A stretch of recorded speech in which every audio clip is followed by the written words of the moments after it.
going on, everybody, and welcome back to the channel. All right, today's video, we're gonna be doing a test / review on a 24 volt, 100 amp hour lithium iron phosphate battery from Orient Power. Before we get too far into the video, I am gonna say there is chapters in the timeline, so if you don't wanna hear me talk, or if there's something specific you wanna see, you can go to that at any time. So let's get to it. Let me grab the camera here. Whoa, camera almost fell off. So what we're looking at here is a 8S 24 volt lithium iron phosphate battery, 100 amp hours or 320 watt hours from Orient Power. They even have it laser engraved right here on the side of this metal case, which I kind of like already. All right, I actually already like the way this looks kind of a lot. Anyway, looks like we're encased in a metal frame and some plexiglass sides and a top. The bottom side, kind of open, but kind of closed at the same time. All right, I don't know what this material is made. Maybe it's nylon or something. I'm not 100% sure. We have a couple of standoffs here on the top holding on this cover. I would imagine that is for mounting your BMS. Speaking of BMS, this does not come with the BMS. I want to say they are going to offer one with the BMS in the future. They just don't at this current point. Anyway, metal case.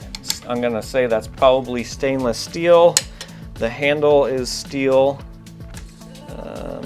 I don't know, those mounting screws could have some magnetic properties in them. What else can we look at on here? All the screws, if you can see, are the Allen head screws, so that is a nice finish touch. All right, so if we head over to their website real quick, Orient Power, these are the Orient Power 24 volt, 100 amp hour lithium iron phosphate cells. If we scroll down just a little bit, they give you a little bit of info right here.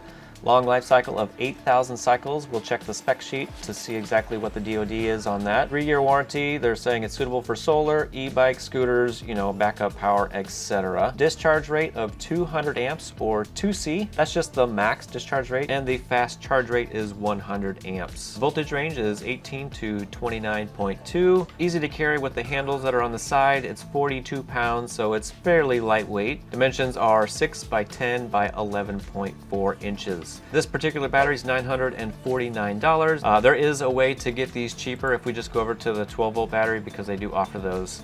They have a group buy option. If you are interested, or if you got a bunch of people that are interested, let me know and I can try to set this up for you. And if we head over to the spec sheet for these cells, model number is GSP 27135250F. 3.2 volts, 100 amp hours. Standard charge and discharge is 0.2C, which is 20 amps, which we will be doing during the first test. The next two tests, we're going to do a 0.5C and a 1C if we can. Internal resistance is 0.7 milliohms.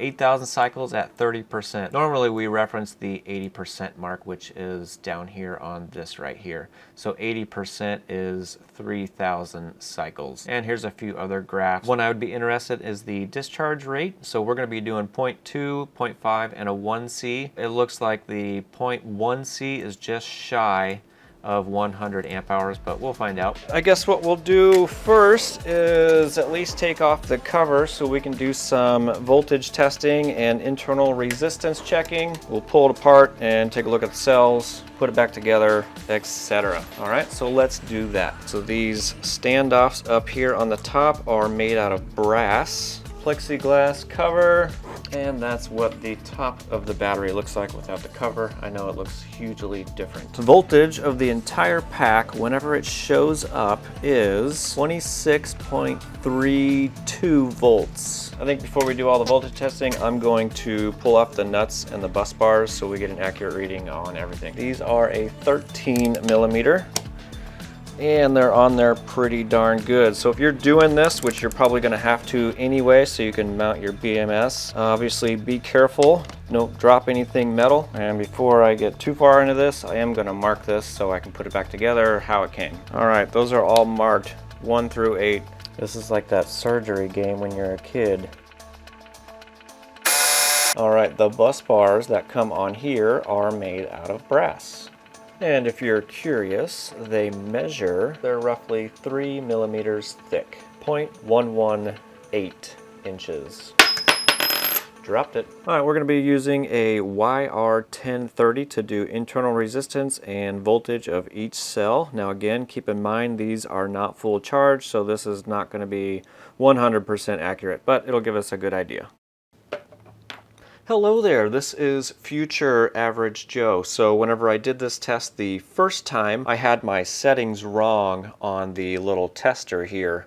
I don't remember which setting I had, but I just missed it the first time around. I think the first time around it showed 001 for the milliohms, and that is just way too good to be true. So we're going to do it again real quick, but just keep in mind I've already actually tested the batteries.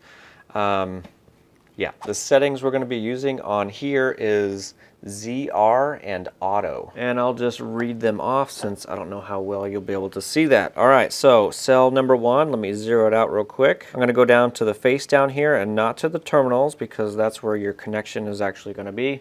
I could give you an example if you want. So here's the top of the terminals, 4.73 milliohms, which is not correct. You have to go down here to the face, which is 0.39 milliohms, which is, you know, on par with their spec sheet or a little bit better. All right, cell number 2, 0.37 milliohms. Cell number 3, 0.36 milliohms. Cell number 4, 0.35 milliohms. Cell number 5, 0.5 milliohms. Cell number 6, 0.34 milliohms. Cell number 7, 0.36 milliohms. And cell number 8, 0.5 milliohms. All right, those are below what they're stating on the spec sheet, so that is fan-freaking-tastic. I guess what we could do next is pull out one of these cells if you like. Just took out 10 of these machined Allen screws all the way around the top, and this bracket should come apart. Yep, it does. All right, there you go. There is the top bracket.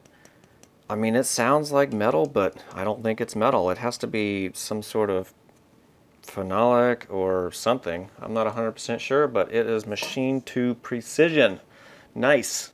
Cell number 1. And there you go. Voltage 3.2 volts, capacity 100 amp hour, and energy 320 watt hours, made by Orient Power. They look fan-freaking-tastic to me.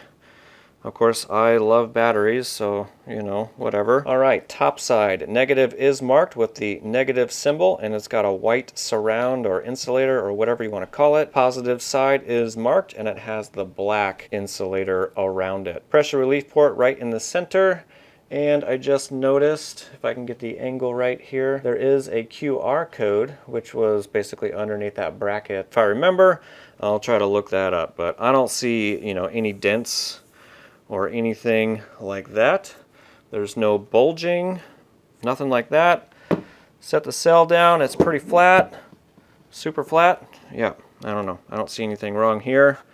There's a little mark here, and that looks like it's on the bottom of the case over there.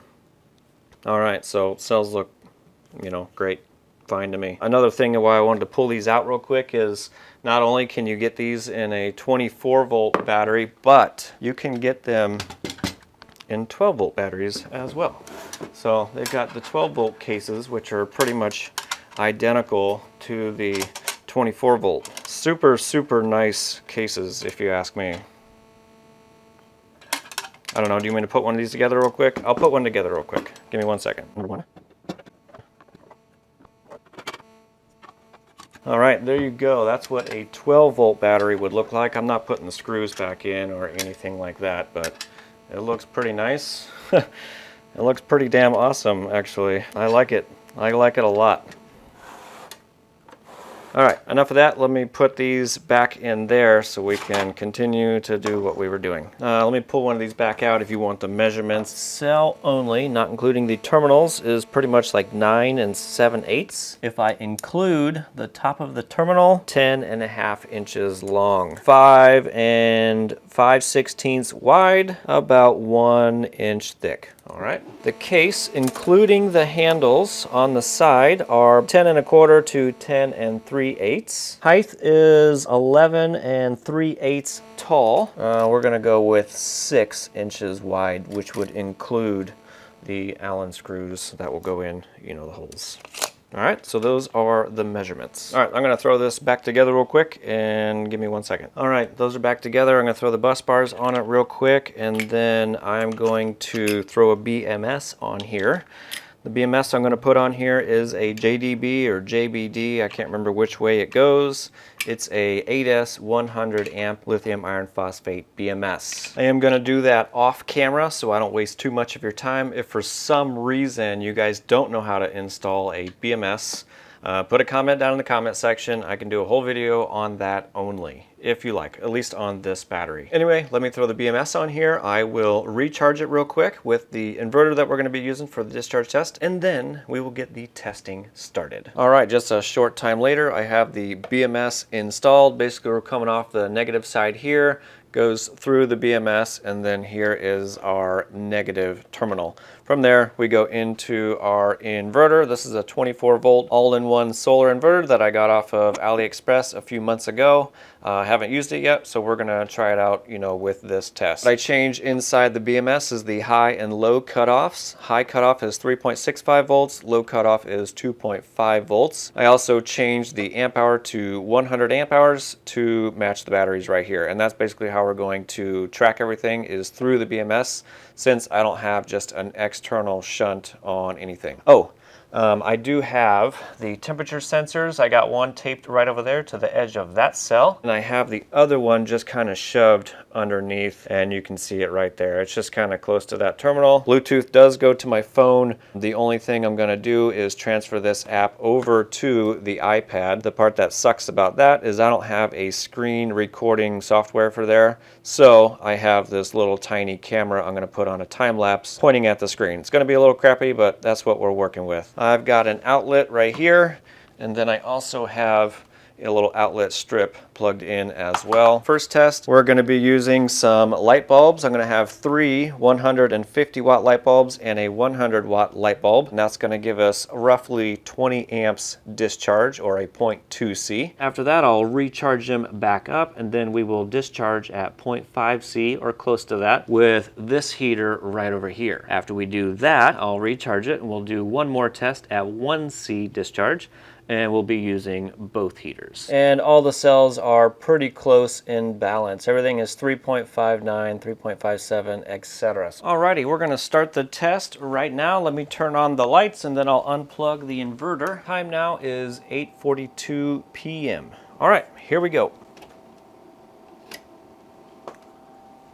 All 4 light bulbs are on. All right, so as you can see, we're drawing 20 amps, and I would imagine this might go up or down just a little bit throughout the test. Actually, it might go up a little bit as the voltage decreases. But anyway, test is started, and I'll see you in just a minute.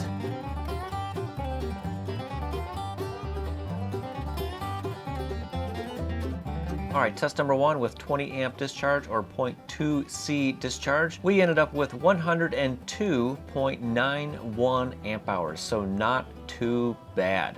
All right, let me recharge the battery and we will start test number 2. All right, sorry about that nasty glare there. There's not much I can do.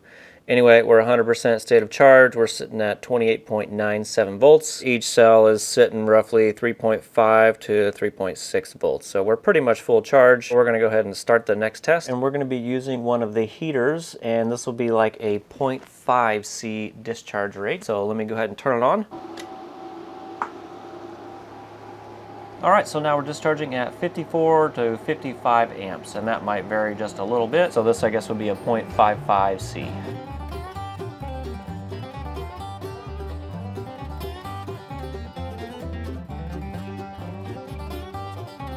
Alrighty, test number 2 complete, and that was a 0.5 C, or just a little bit more. I know it actually went up to like 60 amps, but that's okay. For this test, we ended up with 102.77 amp hours, which is just a hair less than the 0.2 C from the prior test. All right, I'm gonna go ahead and recharge this battery, and we will attempt a 1 C discharge rate, or 100 amps. All right, we're full charge again. So this is gonna be the very last test. We're gonna try to get to a 1 C discharge rate if we can, or close to it. And we're gonna be using 2 heaters. So first thing I'm gonna do is unplug the inverter, and then I'll turn on the heaters. Here we go. All right, inverter is turned off, or unplugged, I should say. All right, heater number 1 turned on, and we're drawing 47, 48 amps. And let me turn on the second heater. All right, we're drawing 85 amps. Let me see if I can adjust one heater real quick. All right, 95 amps. So we will let this go and see what we got. All right, so here's an in progress update. We're a little over 3/4 of the way done, still pulling just over 1C. Looking real good so far. It says we've got about 22.39 amp hours left. Battery voltage is 25.01 volts. Temperature of the cells is 30.7 C. And then the temperature sensor on top near the BMS is 35.9 degrees C. All the cells are still in balance. There's only a 23 or so millivolt difference. So I'd say that's pretty damn good. If you want to see temperatures in this guy, this one over here says 94 degrees, which is 34 degrees C. BMS, if you're curious, up here where the sticker is at, 42 degrees C. 108 degrees Fahrenheit. At least the positive is 101 degrees Fahrenheit, 38.4 degrees C. So everything's looking pretty damn good. Oh, we shut off. All right, I'm not sure what happened there. I don't think we hit 2.5 volts. Oh, over current protection. Maybe I can turn off one of these heaters here. All right, so we still got a little bit left in there. Unless maybe I can turn them both on low. How about that? You're on low. You're on low. 95. All right, we'll do that. All right, so the inverter, the low voltage alarm is going off. I'm gonna turn off one of these heaters so we don't go over the, screw it, I'll just let it go. Hopefully we don't hit 100 and, what is it, 110? Or I think it's 110, so the BMS is gonna shut off again. All right, cell number 7 is at 2.544. All right, so, I mean, we were real close to on cell number 7. It was 2.54, so I think I'm just gonna leave it there. I'm gonna go ahead and recharge it so we can see what the amp hours were. All right. Oh, actually, we got 107.83 amp hours. Holy crap. At a 1C discharge rate, that's better than the 0.2 and 0.5C discharge rate. Damn, these are some badass cells. Was not expecting that at all. All right, I'm gonna recharge this and I will be right back.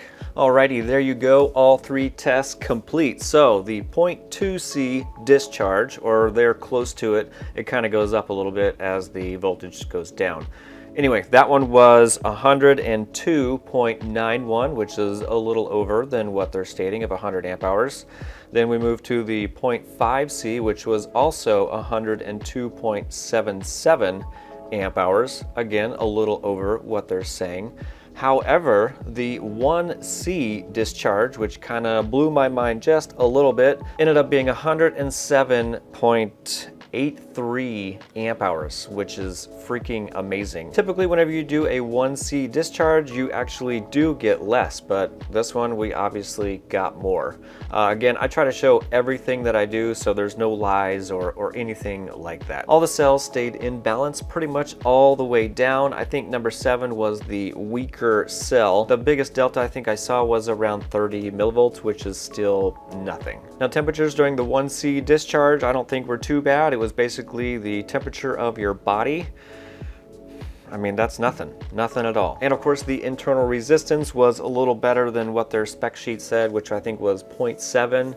Most of these were 0.3 and 0.5, so better than what they're saying there as well. So all in all, I think everything went well. If there's something that I did wrong or you want to see different, definitely let me know in the comment section. So a few positives and negatives about this battery is the positives. I really like the way this looks. I like that it comes in a stainless steel case. You know, most of it's protected. It's got the plexiglass sides and the top. I mean, I don't think there's anything wrong with that. It's got handles so you can carry it. Not that you would be carrying a battery very often, but if you brought it with you, you could carry it. I think what this would be ideal for is kind of one of those hand truck deals, you know, I got the inverter. I mean, I could technically build one of those real easy. If you want to see a build like that, put a comment down below. One of the negatives, I guess, with this is it doesn't come with a BMS. However, there's a flip side of that, is if you already have a favorite BMS, you know, you just get that and throw it on here. Easy fix. I mean, I really don't have any other complaints other than it doesn't come with the BMS. I mean, other than that, I mean, I am super happy with all the tests, the way it looks. I like it. I don't know, tell me what you guys think in the comment section. That's pretty much all I got. I don't really have anything else to add. So if anybody is interested in a super cool lithium iron phosphate battery, or this fits the bill for your project, I'll have links down below. And of course, as always, I'd love to hear your questions, comments, and concerns. Don't forget to check out my other battery, inverter, and solar videos, and I'll see you on the next. After that, we'll charge it up, and then I'm gonna be using one of these heaters. And that'll take about 5 hours. So I'll be back in a minute. Yeah, that's pretty much all I got.